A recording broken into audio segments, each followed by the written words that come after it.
Well, before we get started, guys, just want to say welcome back to the No Trade Gang. It's been a couple of weeks, good fun few weeks for you without you, but welcome back. It's time to do some research again and launch over the next 2 weeks, 4 and 4.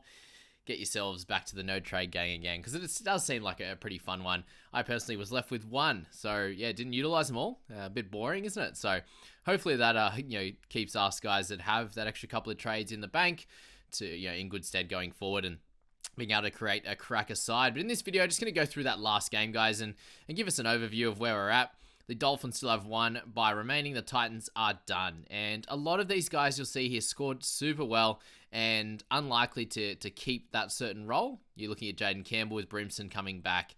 You're looking at Alec there with the 60 and 60 minutes was incredible. Jamin Jolliffe going absolutely nuts with his 59 minutes. Just not going to happen. Same with Chris Randall, 72 and 77 minutes. Incredible work from him.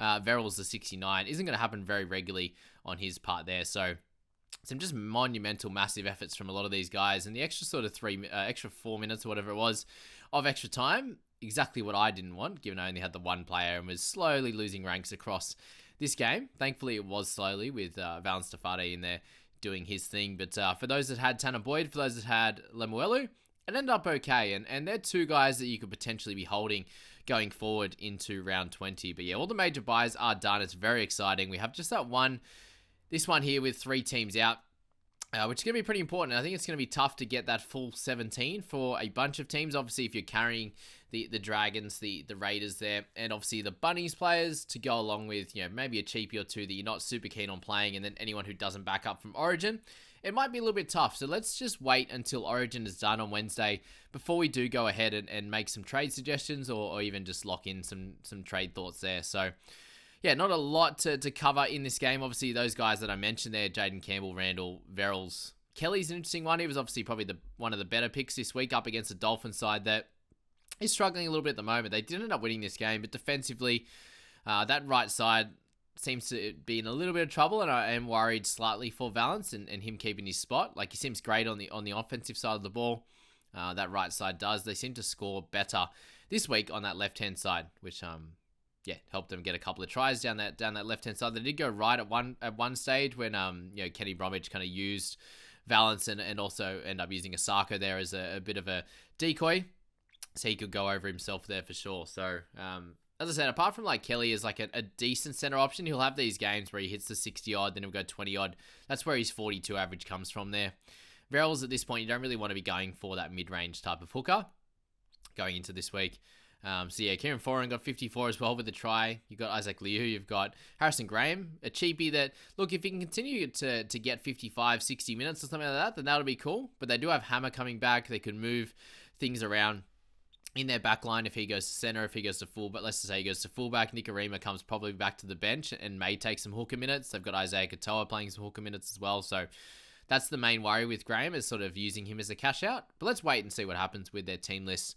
And if they're resting Hammer, it probably gives us an extra week to kind of go, oh, I'm not sure, and then he might just be out of reach there, especially when they have the bye in the next couple of weeks as well. So yeah, it's probably a little bit too hard to try and select someone like him. Sean O'Sullivan got a 48. Would have been more if that try was allowed near the end there. Aaron Clark, a better score from him, made 25k this week. Can't believe he got down to 3. What did he get down to? 327 he was before this week. So yeah, again, just more minutes available for those forwards in the Titans there.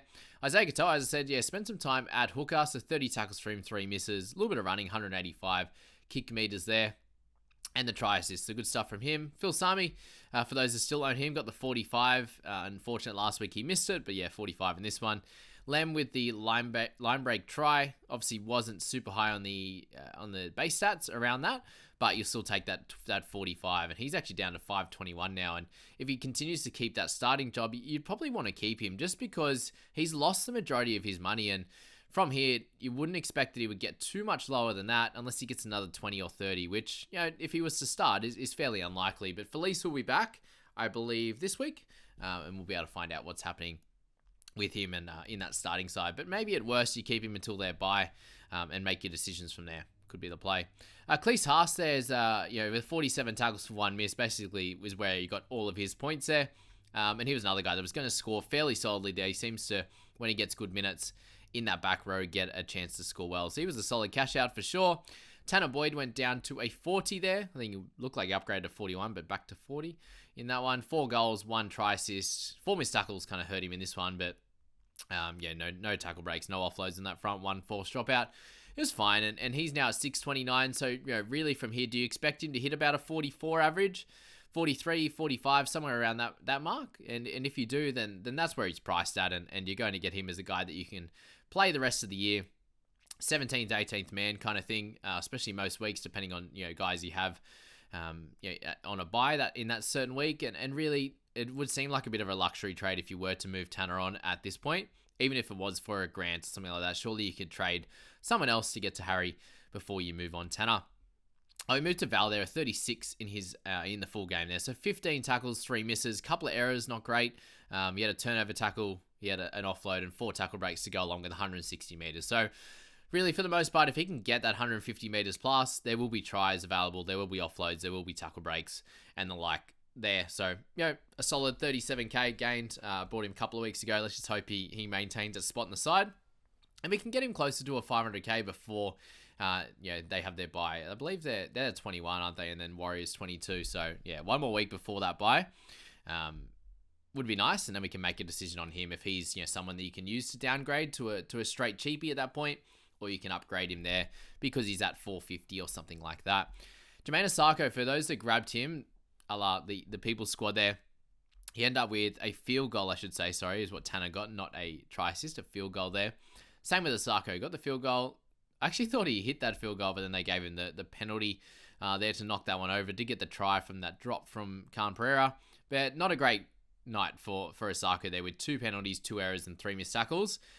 For the most part, he'll score better than that. He's having a bit of a slow run, and you see here that 40k in losses. If he gets somewhere in the 500s range, he's going to be an interesting finisher, especially if the Dolphins can kind of come back a little bit and play a bit better as an option. But unfortunate for us in the People Squad, wasn't the best selection this week. He didn't get the score that we were all hoping for. Nikorima, the 31, I think he's very much getting closer to a sell. He's done a great job for you. If you need him here in round 20, great. If you don't, I think it's a good week to move him on for sure.